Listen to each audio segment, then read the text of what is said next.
Hey everyone, Tactics here with yet another Season 4 dungeon guide, where this time I'll be diving into NELTHARUS, looking at the changes this dungeon has received on the PTR and giving you the rundown on all of the important trash and boss abilities that you need to know for both Mythic 0 and Mythic Plus Keystones.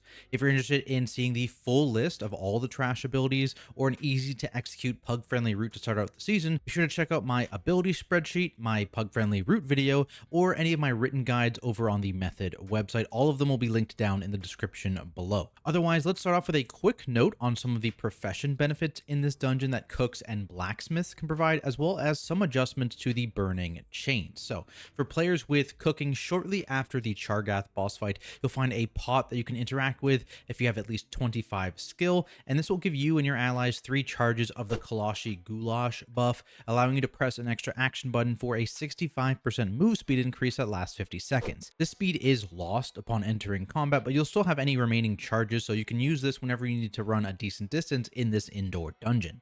For blacksmiths, you'll find an item located in Forgemaster Gorek's room after you defeat him, and this will give you an extra action button as well. This one, though, deals damage to your target, applies a dot to them, and erupts out, shooting swirlies in 4 directions. It can only be used once, and again requires 25 skill to pick up, but it's a nice little benefit here. In terms of the burning chains that exist in Chargath's wing, these received a significant nerf in Season 4, now with each chain only being one-time use and applying a 5-second debuff that stuns and gives a 50% damage amp for the duration. These are now much less important to make use of, but will still provide a nice benefit if you do want to use them. Just note that players still do receive a 3-minute debuff upon using a chain that prevents you from using another, so you'll need to rotate the player activating each chain when moving through this area. I've noted the location of all the chains and profession bonuses in the MDT route linked in my pug-friendly route video, so be sure to check that one out for more details. Now for the trash, let's start by going towards the stuff in Magmatusk's wing. Right at the entrance, you'll find some Kalashi Wardens. These guys are a lieutenant mob, so you can't CC them. They have a couple abilities to be aware of. The first is a frontal and volcanic guard. This targets towards the tank, but can be avoided by them as well. So just point this away from your group, sidestep it, and make sure for the blazing slash hit, you have a defensive running. This is probably the biggest tank buster in the entire dungeon, so just be aware of it. The thaumaturges in this area are the highest priority mob. These guys have a couple abilities, the first being Magma Conflagration. This was just a channel on a random player. You cannot interrupt it, but you can use a CC to stop the channel, and you'll want to do this as often as possible. If there are any of the ore elementals in a pack with these thaumaturges, they'll try and cast Molten Core, which is a very high priority interrupt or stop with a CC, as it will empower the ore elemental, becoming a molten elemental, which just deals insane damage to your entire group, constantly pulsing. So this cast can never go off. If it does go off, hard swap to that molten elemental to kill it as quickly as possible. None of the other trash is super notable in this area, so eventually you'll fight your way through it to the upper level where Magmatusk is, and this is a boss fight that will ramp up in difficulty over time as the boss gains more stacks of the Magma Tentacle buff. The boss starts out here with 2 of these stacks and is capped at a maximum of 5, so it doesn't infinitely scale or anything like that. Magma Spray is one of the empowered abilities, pointing a frontal at a random player that they cannot avoid, so just be ready to use a defensive here, especially later in the fight at higher stack counts as it gets amped in damage, and stand still so other players can just move out of that cone. On top of this frontal, the boss will sometimes charge towards a random player in a line. This ability, though, is fully avoidable, so make sure you step out of the way and avoid the lava waves that get shot out in the process. Note that the total number of waves shot out increases with the boss's stack count. At the same time, you want to avoid the puddles on the ground spawned by Magmalob as well as some other abilities, and tanks in particular want to make sure that the boss doesn't stand in these same puddles, as he'll gain lava empowerment, which can be very nasty if it overlaps with any other ability. In terms of positioning here, I recommend splitting the room into like 4 corners, starting with where the boss is, and then aiming the charge to the next corner you plan to go to, giving you plenty of time to avoid any potential waves that are shooting out at you in the process. This strategy is nice because on higher tyrannical keys, by the time you get back to the corner you started in, all of the magma puddles that spawned will have despawned by that time, so it allows you to basically fight the boss as long as you need to without running out of space. Note that at 100 energy, the boss will use Volatile Mutation. This is what gains stacks of that Magma Tentacle buff, and it also applies the Magma Eruption dot to the entire party, where the duration of this dot increases with stack count. So healers, be prepared to dish out some big healing while this is on your group. From there, you can head across the dungeon towards Chargath's wing. One of the scary mobs in this area is the Kalashi Hunters. These guys will use bold ambush on a random target, which is a hit and pretty nasty bleed as well. So be aware of this. If it does target you, pop a defensive or use a bleed cleanse, because again, this can get quite scary, especially if there's 2, 3, 4 hunters in a single pull.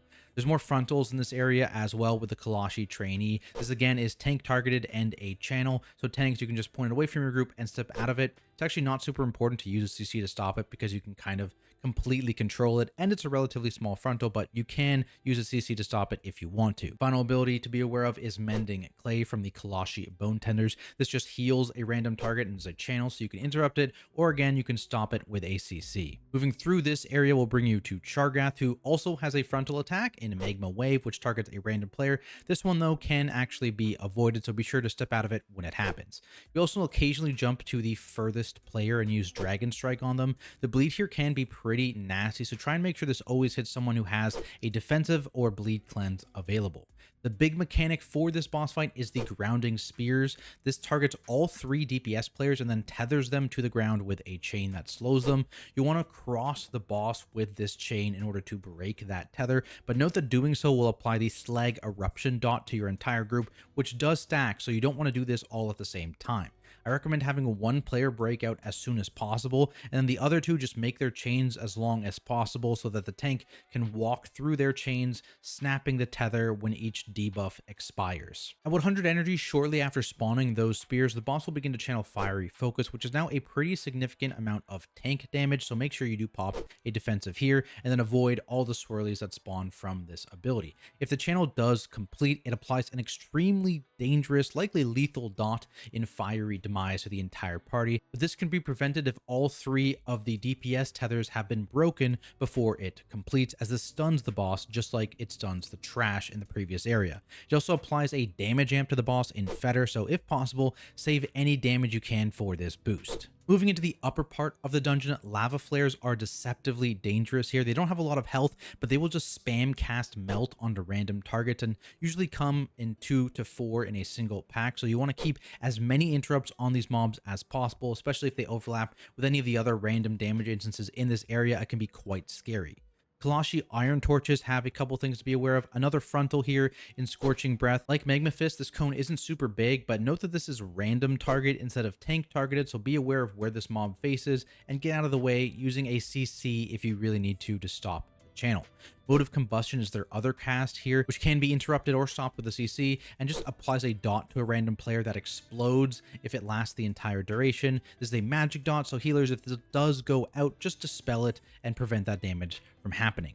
Kalashi Bone Splitters are an important mob in this area with a couple non-interruptible casts. The first is Pierce Marrow. This is a charge at a random ranged target, and it deals very high physical damage, so make sure you use a CC to stop this. Then there's also Dragon Bone Axe. Again, a random target hit, not just range this time though, just anybody, which will apply a bleed as well. So any spare stops you have, dump into this. But again, Pierce Marrow is going to likely one-shot a player. Dragon Bone Axe is just going to be extremely painful. So ideally you stop both, but if you have to pick one, pick Pierce Marrow. From there, you'll be able to take on Forgemaster Gorek, which is a pretty straightforward scripted boss fight. To start each phase, the boss will leap to his anvil, dealing a large physical hit in Might of the Forge, followed by 3 smaller fire hits in Blazing Hammer. So if needed, use a defensive for this combo, and healers be ready to get people topped up.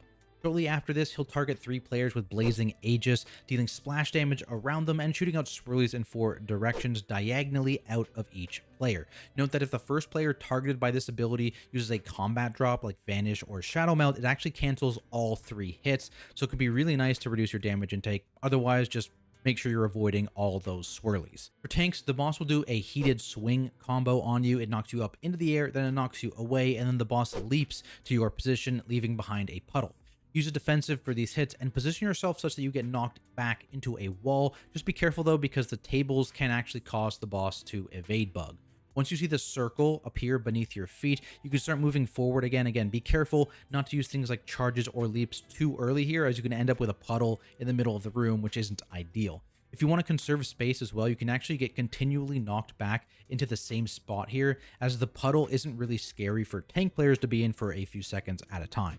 Shortly after this tank combo, the boss will spawn waves of swirlies with Forge Storm. Some of these are player baited and some of them are just randomly positioned, so be aware. And then after that, he leaps back to his anvil and repeats the whole phase from there. After defeating the Forgemaster, the center of the dungeon will open up and you'll be able to make your way towards the final boss, though there are a couple more notable trash mobs in your way. The Apex Blazewing is going to be your #1 priority in this area. It has the Candescent Tempest channeled AoE. This deals a bunch of damage and pushes players back over 3.5 seconds, so you just kind of need to use defensives and heal through it, as this is a Lieutenant mob, so it cannot be CC'd. The Kalashi Lavamancer is also a Lieutenant in this area, so it cannot be CC'd, and their important cast is Molten Army, which just continuously summons lava spawn mobs until you interrupt it. The problem is the mob will throw up a shield when this cast starts. You need to break that shield to allow you to actually interrupt this cast. At the end of this hallway, you'll find the final boss, Warlord Sargha, who, like most of the bosses in this dungeon, has a random target frontal, this time called the Dragon's Kiln, which again is completely avoidable, so make sure you step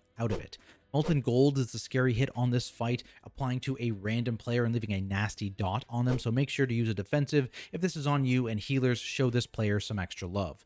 On top of this, the boss will occasionally shoot out a burning ember swirly on a random player, which spawns an ad that just fixates someone in your group, so use slows, stuns, and other CCs to stop this mob from actually reaching its target, and then just cleave it down slowly with the boss. There's no rush here. Ideally, just don't lose any damage by directly swapping to it. When the boss reaches 100 energy, she'll apply a massive magma shield to herself, deal ramping fire damage to the group from flame eruption while the shield persists, and also spawn swirlies that you need to avoid. In order to quickly break this shield, you'll need to grab weapons out of the piles of gold that spawn randomly around the room.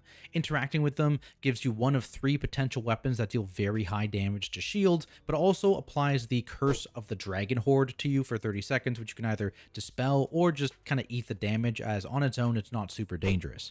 These weapons can also all be cast while moving, so you can still dodge those swirlies I mentioned while using them. For efficiency, I recommend you pick these weapons up before the boss hits that 100 energy mark, just so you can immediately use them and stop that damage channel as fast as possible. After the shield gets broken, the boss is stunned thanks to Backdraft, which also applies a damage amp for the duration, so again, if you have any damage that you can save for this moment, it can have a nice boost. That is it for this guide video, everyone. Hopefully you found it useful, and if you did, be sure to leave a like and subscribe for more content like it. Of course, a big thank you to my Patreon supporters who make all of this content possible, and I'll see you all in the next video.